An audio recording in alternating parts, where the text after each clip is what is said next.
Welcome back to another episode of Harmonious at Lunch, the show that fuels your business success. I'm Brandon Gano, your host and guide through the world of harmonious business growth. Today, we're unlocking powerful strategies with industry experts to help your business thrive. If you're a business owner, entrepreneur, or executive, you are in the right place. Join me and our incredible guests today on the journey to clarity, growth, and success. It is time to revolutionize your approach to business. Let's dive in with another episode of Harmonious at Lunch. Welcome back to some more bite-sized business advice. We have my personal favorite type of episode today. We're going to have an entrepreneur's story about how he created businesses from nothing, businesses, plural. We're going to hear the story of from start to where we are today to where he's going in the future. And the common theme that we're going to talk about is be where your feet are. I got a little bit of an insight to what that means before we started recording here, but I'm excited to go over that with you, the listener, because it's such an important topic and concept. And before we dive in any further, though, I want to welcome our guest to the show here, Hunter Burkey. Welcome to the show. Absolutely, Brandon. Thanks for having me, man. I'm looking forward to it. Yeah, so I'm excited to dive in because you shared a little bit of your backstory with me. It already sounds amazing. I want to hear the full story, though. You said to me you went from homeless to now operating 3 companies and a nonprofit, or 2 companies and a nonprofit. I mean, that's quite the journey. So please, where did this all begin? Yeah, no. So, it started off in DFW in a city called Arlington, Texas, where the home of Cowboys play. And I worked as a inside sales rep for American Racing. They got bought out by a company. I was young. I was dumb. I didn't take care of my money. And they laid us all off. Right. And I was living paycheck to paycheck at the time. It was great paychecks, but I was blowing money. And eventually ended up being homeless, right? All I had to my name was my vehicle and my clothes in the trunk.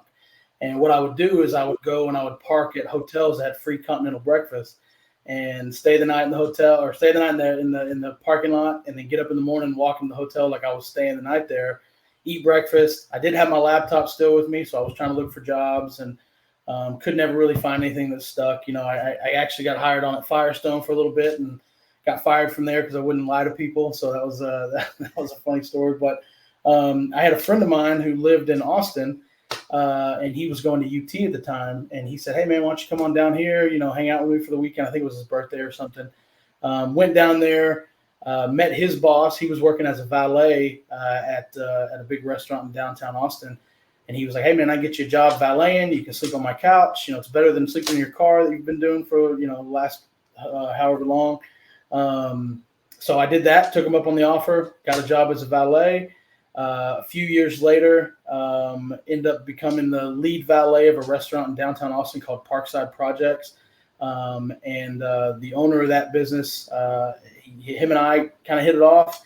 I had a good buddy of mine, actually, that was in the same boat I was at the time. And at this time, I ended up getting my own apartment. It took a while, but I got my own apartment, and I gave him the same offer that my friend gave me. And I said, "Hey, man, come down here and get your job valeting. You can sleep on my couch, and, we can figure something out." We were both in the middle of trying to get our real estate license once he moved in with me. And the owner of this restaurant that we were at, Parkside, he finally came to us and said, "Hey, I like you guys, but I don't like the company you work for. I'm looking to make a change. Is there anything you can do?" And we looked at it and we said, "Hey, give us 6 months and, we can come up with the insurance costs, the valet podiums, those kind of things. But we needed to spread it out, right, before we could afford those things." And he gave us the opportunity, gave us the chance. We opened at 2 restaurants with him in 2014, 2012. Very quickly after that, we opened up with another restaurant in 2014 called Uchi. Uchi's now almost nationwide. They're in Austin, Houston, Dallas, Miami, LA, Denver. They're pretty much everywhere. And when we got locked on with them, we kind of expanded with them. We expanded to Denver. We were about to go to Miami, but it just didn't work out. And we decided, after COVID, hey, we're just going to stay in Texas, do all your restaurants here, take care of everything here, and grow in the biggest state in the country. With us adding Uchi in 2014, they had a security company on their location at their site in Houston. And I became friends with the owner of that company. It was a real small kind of mom and pop kind of ran show. The owner was working at the account, 5-6 nights a week. Well, he came into some issues with some family issues, and he kind of had to step away from the security business. And us being the valet team there, and the main reason why they had security, we were parking 200-300 cars a night.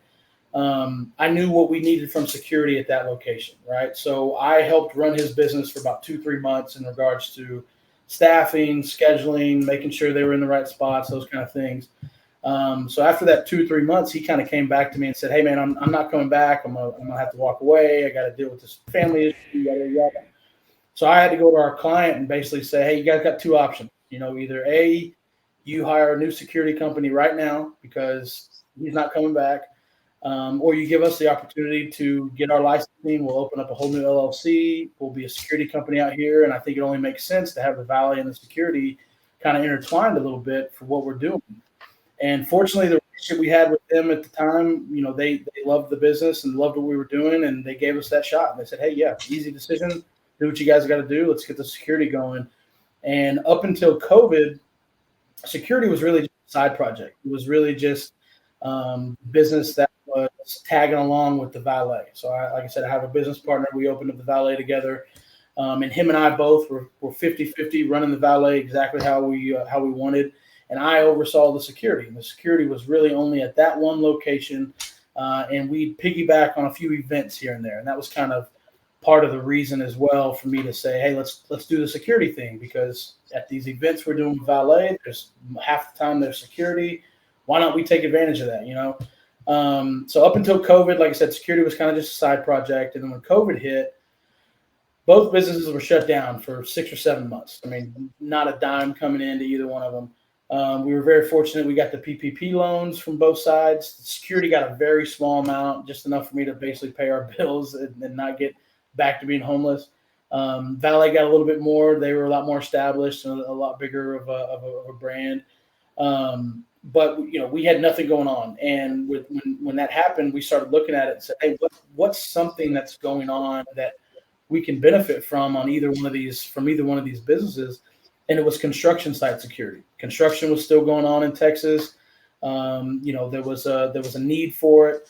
We had no idea what we were talking about or how to do it, but we started hitting the block and calling all these, construction companies in the area, and trying to get our name out there and try to, submit bids and submit quotes and all this. And finally we got lucky and we found a builder. And I believe it was on a Wednesday or Thursday. We talked to them and they said, "Yeah, absolutely. Can you have guys out in 5 neighborhoods starting Monday?"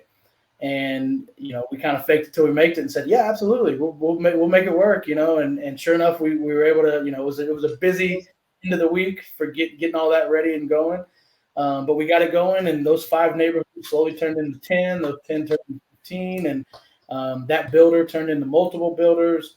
And then, our name started getting out there somehow with just the reputation and kind of the tagging along with the valet. And when that happened, when the construction site stuff started taking off, I think after that initial phone call, my business partner and I both were like, "Hey, one of us has to run the valet and one of us has to run security. This isn't going to work." I took over security. It was kind of my baby anyway. It was all my brainchild. And then somehow we, started getting clients like Formula One. So we worked the Formula One race in Austin. We're the local team there. I travel with Formula One to Miami, Mexico City, Canada, Vegas. We do all the Cirque du Soleils that come through Texas. Now we do about 300 events a year, and we turn the security stuff into, a pretty large business that now we do firearm safety training, LTC training. We are about to add licensing to our website, so you can get licensed in Texas and other states here pretty soon. And an online store where you can purchase firearm and equipment, accessories, apparel, all those kind of things, man. So we got it going right now. That's an incredible story, first of all, and everything made sense right up until the Formula One thing. So I don't want to skip over that because Yeah. you go from a very logical progression of, okay, you have the valet company and you had the opportunity. There was an opportunity that presented itself to create the security company. Super cool that you jumped on that. And that's awesome that it actually took off and was a success. Minus the hiccup of COVID. But from there, kind of just growing naturally into construction. And then you go from at least this is how you told the story. We're at a couple neighborhoods, with a couple different builders, and now we're international with one of the biggest racing organizations in the world, and then the biggest performing arts company in the world too. You missed a little bit there. Well, I know we got short time, so That's the stuff. I know the listeners going like, wait a minute. I want that kind of growth for my business. Like, what did he do to go okay, from where he was to where he is? I guess I'll touch on the Formula One stuff because it's pretty simple, and it's fortunate that we make good relationships, man, and my business partner and I, that's the soul of our business, is making those good relationships, not only with our clients and possible customers and the public, but our employees, and just making sure it's all good vibes, right? And the way we got into the Formula One deal, we had a client. We still have a client. He's a really good guy, and he utilizes our services on both sides. But his name is Dylan, and he is a Ferrari collector. He owns like 20 something Ferraris, and his son's is about to be a Formula One racer. He's in the bottom level of that, kind of working his way up. I think he's only like 17 or 18 now, but he's going to be an F1 driver here in no time. But anyway, he had a pretty big foothold in everything going on at the F1 races in Austin. He knows everyone over at COTA. That's where they race it, the Circuit of Americas. And at the time, he owned a little piece of property right outside the racetrack, and he was hiring us to work parking management during the F1 races that were coming to town. Well, once we started doing that, man, I can't even remember what year that was, maybe 2016, 2017, right when they first started out there. And when he got word from us that, hey, we're doing security now, and he actually hired us a few times to take his kids around. But once he heard that we were doing security, he kind of made the introduction to the company or the people that make the decision through Formula One for their security. And what Formula One does is they hire one company out of Germany, and it's called RAD, R-A-D. And this company out of Germany, they do all the races, all 25 of them. Well, every country they go into, they hire a local team to help with certain things in the suites, what they call the Paddock Club. And they got our information. We had nothing but good things to say from our referrals to them. So they gave us an opportunity to submit a quote, and we quoted them. They liked it. They gave us a shot the first year with a very small amount of people. They said, hey, send us like 10 people a day, and it was something super small. And we knocked out of the park. We did really well. And every year since then, they've kind of added the, upped our load a little bit up until the last few years, where we're putting 50 people a day out there. We only work the suites. We only work with the driving teams and the racing teams and the suite owners and all those kind of things. And then the last 3 years of working with them, they gave me the opportunity to say, hey, we want you to start traveling with us and travel with Formula One to these local races, or local being the American races. And then last year was the first year that they said, hey, we love the way your team's been working since 2018 when we started being with them. We love the way you have been on these travel races. We want to give you the opportunity to start bringing some of your team with you to these other locations. So this is the first season that I'll be bringing people with us as well on our travel team to work alongside myself and the German company that works all of them. So, like I said, it's kind of a crazy story, but it made sense for us that we got Formula One. Now, Cirque du Soleil, I can't tell you how we got that one, other than the fact that we have pretty good SEO presence, and we were able to get a quote. We started with them in Houston.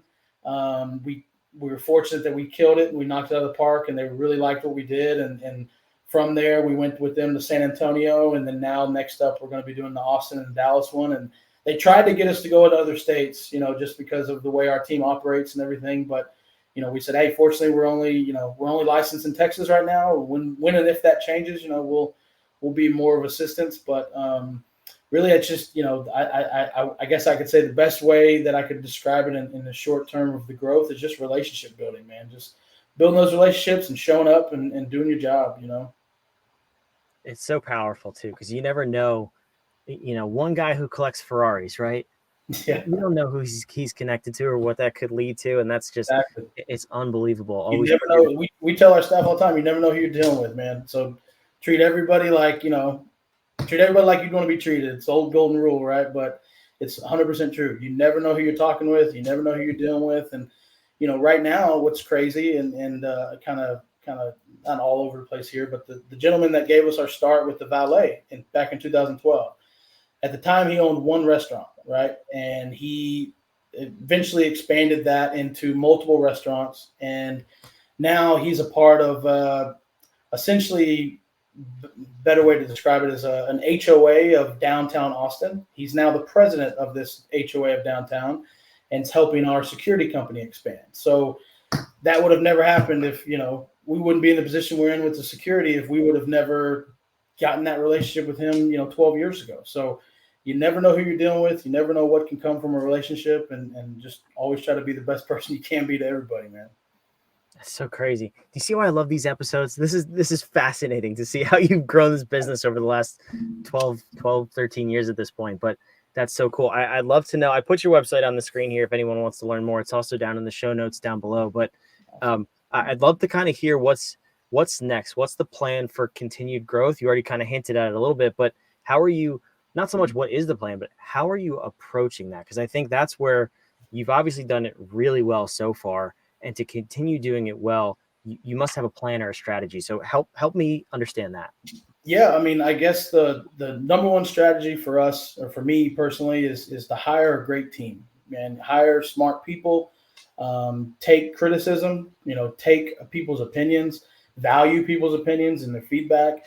And I've been very fortunate that I've hired a great team around me. We have a very, very great management team. We have a great back of the house team. We meet every single week, every Tuesday, for a couple hours every Tuesday to just kind of go over what's coming up, go over what's been happening, go over any ideas. We do monthly staff meetings with our entire staff. Now, with us being kind of spread out, obviously that's hard. So thank God there's Zoom. So, we have Zoom monthly staff meetings that just kind of keep the team involved and make sure everybody understands that, even if they're in a small part of what we got going on, there's so much other things going to kind of keep people interested and excited to be a part of what we've got going on. But as far as our plan, outside of me hiring, smarter people than me, right now we are about to add the licensing to our website. So in the state of Texas, you have to have licensing to operate security, whether it's unarmed, armed, bodyguard protection. You have to have certain licensing through the state. Well, we are now eligible and about to add to our website to where you can go straight to our website, take that course through the Texas DPS, get a certificate through us, submit that, and get your licensing. We're also adding firearm safety training courses to our website so anybody can learn and get better about firearms, whether you're a novice or whether you're an advanced firearms member or a participant. You can learn everything from that. We also are adding LTC licensing. So I'm a firearms instructor. I'm an LTC instructor now. Some of our upper management team is as well. So you can now get your LTC and schedule that through our website. Those are good throughout 33 states in the country as of right now. We already have an online store. Haven't really promoted it much, but we have everything from firearms to firearms equipment to apparel to equipment. We're even adding saunas and ice baths, and we're kind of making it a whole bunch of cool things. But the goal essentially is with the licensing part of it, not only to do the licensing in Texas, but multiple states in the country have the same kind of requirements. They have the same kind of licensing requirements in regards to security. So every state that has that, we're going to become a business in those states. We're going to have the online option to get your licensing in those states, and basically try to become the the Amazon of the industry and make it to where you can go to our website, you can get a license in that state, you can get your firearms training in that state, you can get your not only your security licensing but your LTC. Then you can buy your all the equipment and gear you need to operate in the field. So that's what's next, and that's what's kind of coming up from the security side of things for sure. That's super cool. Does that allow you to also operate security in those states too? Because you're already a business. Yes. So once we get the business licensing, not all states, but some states for sure. Like we're going to do it in Florida for sure. We're going to try to do it in Nevada for sure. We're going to branch out. And whether that be through franchise opportunities or through us just kind of figuring out on our own and kind of opening up out there, we will be licensed to do so. It just kind of depends on what makes the most sense. But the main goal for that is, from a business standpoint, the e-commerce revenue, right? To get the licensing set up to where we can just do the licensing for the consumer, constantly every day, all day long through the website. Yeah, it's super cool. I love it. This has been incredible to hear your story and where you've taken the business, where you're going with it. Absolutely amazing. And hopefully that sparks something in somebody listening to say, maybe I was thinking about this a little backwards, or maybe they got an idea of how you grew your business and how they can grow theirs. So I really appreciate you sharing your story and coming on today. Yeah, man. No, it was fun. I wish we had more time, but I love it, man. I love the quick hits, man. That's cool. I hear you. Well, I got one more question, and it's how I love to end these episodes. It's a question for a question. So we believe at What If that powerful questions get you powerful answers in terms of growing your business. So is there anything, I usually reference the episode that we talked about, but even in growing your business over the last decade and a half, was there a common question that you kept asking yourself that would enable you to grow your business, or just about today's episode? What's that one powerful question you would want the listener to think about to get themselves out of maybe the rut that they're in right now and help them take that next step to grow their business? I guess the question, I would say, for me, the biggest hurdle that we ran into as a business, and still to this day, is running into problems, right? Everybody runs into problems. Everybody runs into issues. And it's the question I have for you is, how do you handle those problems, right? Because there's only two ways of doing it. There's only, you can fold and say, oh man, these problems suck. I'm done. I'm not going to do this anymore. I'm going to give up. I'm going to, try to find a 9 to 5 and make it, make it an easy decision. Or you can embrace those problems, and I embrace the problems, and fortunately our team embraces those problems. And we ran into a situation a few years ago with, when construction was such a big part of our business that, we got a phone call overnight that everything kind of paused for 6 months. And that kind of also is what kind of led us to get the training courses and the LTC and the store, and kind of branch out with certain events. So I guess the biggest question is, what do you do when you face adversity? What do you do when you face these problems? Do you give up, or do you keep moving forward, keep going towards your goal, and keep trying what you can get accomplished? Because not every day is going to be a good day. Like we have great businesses on paper. We bring in over $5 million in revenue annually, but we still run into problems. Every day we run into some problem, some fire we got to put out, some issue, and you got to be able to deal with stress that a normal person wouldn't be able to if you're going to run a business, and be successful and compete with the competition. And that's just the mindset you got to have. So yeah, what would you do? And what would you rather do in a problem? Would you rather give up, or would you rather keep going and have a success story and just, there's no Cinderella story with it. You're going to always have issues. You're going to always have problems. Nothing's going to be perfect, and it's just how you deal with it, And one day it'll make a good podcast episode, right? If you push through those problems. I love it. Hunter, thanks for being here. For those of you watching, listening, wherever you are, we love having you here. We love sharing these stories with you and all types of episodes that we bring. We hope that it just helps you get one step further in your business, whether it's the encouragement, the tips, the advice, the mindset, the health, whatever it is. Subscribe. We'll see you on tomorrow's episode of Harmonious at Lunch.